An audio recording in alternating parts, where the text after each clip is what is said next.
ನಮಸ್ಕಾರ. ಇವಾಗ ಹಲಸಿನ ಸೀಸನ್ ನೋಡಿ. ಹಲಸಿನ ಸೀಸನ್ ಹಲಸಿನ ತಗೊಂಬಂದಿದ್ದೀನಿ. ಹಲಸಿನೇನು ತಿಂತೀವಿ, ಈ ಬೀಜನ ವೇಸ್ಟ್ ಮಾಡಿಬಿಡ್ತೀವಲ್ವ, ಅದಕ್ಕೆ ನಾನು ಇವತ್ತು ಈ ಬೀಜದಲ್ಲಿ ಸಾಂಬಾರು ಮಾಡ್ತಾಯಿದ್ದೀನಿ. ಬನ್ನಿ ನಮ್ಮ ಕಿಚನ್ಗೆ ಹೋಗಿ ಸಾಂಬಾರು ಮಾಡೋಣ. ಹಲೋ ನಮಸ್ತೆ, ಎಲ್ಲರಿಗೂ ವೆಲ್ಕಮ್ ಟು ಮೈ ಚಾನಲ್. ಇವತ್ತು ಹಲಸಿನ ಬೀಜನ ಸಾಂಬಾರು ಮಾಡೋಣ. ಒಂದು ಗ್ಲಾಸ್ ಬೇಳೆ ತೊಗೊಂಡಿದ್ದೀನಿ, ನಮ್ಗೆ ಎಷ್ಟು ಬೇಕಷ್ಟು. ತರಕಾರಿ ಏನಾದರೂ ಹಾಕ್ಬೋದು, ನಮ್ಮಲ್ಲಿ ಕ್ಯಾರೆಟ್ ಇತ್ತು ತೊಗೊಂಡೆ. ಹಲಸಿನ ಬೀಜನ ಚೆನ್ನಾಗಿ ತೊಳೆದ್ಬಿಟ್ಟು ಚೆಜ್ಜಿಬಿಟ್ಟು ಮೇಲಿನ ಸಿಪ್ಪೆ ಎಲ್ಲ ತೆಗೆದಿಟ್ಕೊಂಡಿದ್ದೀನಿ. ಚೆನ್ನಾಗಿ ತೊಳೆದಿಟ್ಕೊಂಡಿದ್ದೀನಿ ನೋಡಿ, ತೊಳೆದಿಟ್ಕೊಂಡಿದ್ದೀನಿ. ಜಜ್ಜಿಬಿಟ್ರೆ ಅದನ್ನ ಮೇಲಿನ ಸಿಪ್ಪೆ ಎಲ್ಲ ಬಂದ್ಬಿಡುತ್ತೆ. ತೊಳೆದ್ಬಿಟ್ಟು ಇಟ್ಕೊಂಡಿದ್ದೀನಿ. ಬೇಳೆ, ಹಲಸಿನ ಬೀಜ, ತರಕಾರಿ ನಾನು ಮನೆಯಲ್ಲಿ ಕ್ಯಾರೆಟೇ ಇದ್ದಿದ್ದರಿಂದ ಬರೀ ಕ್ಯಾರೆಟೇ ತೊಗೊಂಡಿದ್ದೀನಿ. ಅದು ಅಷ್ಟು ಹಾಕಿ ಮುಚ್ಚಿಟ್ಬಿಟ್ರೆ ಅದು ಬೇಯುತ್ತೆ. ಇವಾಗ ರುಬ್ಬಕ್ಕೆ ಸಾಂಬಾರು ಪುಡಿ, ಒಂದು ಸ್ವಲ್ಪ ತೆಂಗಿನಕಾಯಿ, ಈರುಳ್ಳಿ ಹಾಕಿ ರುಬ್ಬಿಡೋಣ. ಸಾಂಬಾರಿಗೆ ರುಬ್ಬಿಟ್ಕೊಂಡ್ಬಿಡೋಣ. ಇವಾಗ ಈರುಳ್ಳಿ, ತೆಂಗಿನಕಾಯಿ, ಸಾಂಬಾರು ಪುಡಿ ಹಾಕಿ ರುಬ್ಬಿಟ್ಕೊಳ್ಳೋಣ. ಇಲ್ಲಿ ವಿಷಿಲ್ ಆಯಿತು.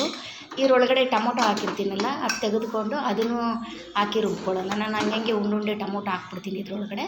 ಅದನ್ನು ತಗೊಂಡು ಈ ಮಸಾಲೆ ಜೊತೆನೇ ಹಾಕಿ ರುಬ್ಕೊಂಡ್ಬಿಟ್ರೆ ಚೆನ್ನಾಗಿರುತ್ತೆ. ಸಾಂಬಾರು ಸ್ವಲ್ಪ ಮಂದ ಬರುತ್ತೆ, ಟೇಸ್ಟು ಚೆನ್ನಾಗಿರುತ್ತೆ. ನಾವು ಕಟ್ ಮಾಡಿ ಹಾಕೋದಕ್ಕಿಂತ ಉಂಡುಂಡೆ ಹಾಕ್ಬಿಟ್ರೆ ಚೆನ್ನಾಗಿರುತ್ತೆ. ನೋಡಿ ಇವಾಗ ಹಲಸಿನಕಾಯಿ ಎಷ್ಟು ಚೆನ್ನಾಗಿ ಬೆಂದೋಗ್ಬಿಟ್ಟಿದೆ.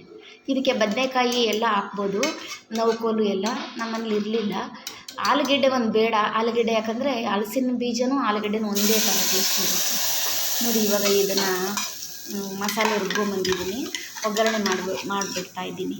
ಒಗ್ಗರಣೆ ಮಾಡಿಬಿಟ್ಟು ಅದಕ್ಕೆ ಸ್ವಲ್ಪ ಚೆನ್ನಾಗಿ ಕುದಿದ್ಮೇಲೆ ಇವಾಗ ಸ್ವಲ್ಪ ಹುಣಸೆಹಣ್ಣು ರಸ ಹಾಕ್ತಾಯಿದ್ದೀನಿ. ಹುಣಸೆಹಣ್ಣು ರಸನ ಸ್ವಲ್ಪ ಹಾಕ್ಬಿಟ್ಟು ಸ್ವಲ್ಪ ಉಪ್ಪು ಹಾಕ್ಬಿಟ್ರೆ ಸ್ವಲ್ಪ ಕುದಿಯುತ್ತೆ. ಚೆನ್ನಾಗಿ ಕುದಿದ್ಮೇಲೆ ನಾವು ಕುಕ್ಕರಲ್ಲಿರೋದನ್ನು ಅದಕ್ಕೆ ಅದನ್ನೆತ್ತಿ ಇದಕ್ಕೆ ಹಾಕ್ಬಿಟ್ರೆ ಸ್ವಲ್ಪ ಚೆನ್ನಾಗಿ ಕುದಿಯುತ್ತೆ ಸಾಂಬಾರು. ಸ್ವಲ್ಪ ಚೆನ್ನಾಗಿ ಕುದ್ರೆ ಸ್ವಲ್ಪ ಹಿಂಗೂ ಹಾಕ್ತಾಯಿದ್ದೀನಿ ನಾನು. ಯಾಕಂದರೆ ಹಲಸಿನ ಬೀಜ ಒಂಥರ ವಾಯು ಅಂತ ಏನೇನೋ ಹೇಳ್ತಾರೆ. ಆದರೂ ವರ್ಷಕ್ಕೊಂದ್ಸರಿ ತಿನ್ನಬೇಕು ನಾವು. ಹಲಸಿನ ಹಣ್ಣು ತರ್ತೀವಲ್ವ, ಆ ಬೀಜನ ವೇಸ್ಟ್ ಮಾಡಿದ್ರೆ ವರ್ಷಕ್ಕೊಂದ್ಸರಿ ಆದರೂ ಈ ಥರ ಸಾಂಬಾರು ಮಾಡಬೇಕು, ಚೆನ್ನಾಗಿರುತ್ತೆ. Thanks for watching. ಎಲ್ಲರೂ ನನ್ನ ವಿಡಿಯೋ ಇಷ್ಟೊತ್ತು ನೋಡಿದ್ದಕ್ಕೆ ಥ್ಯಾಂಕ್ ಯು.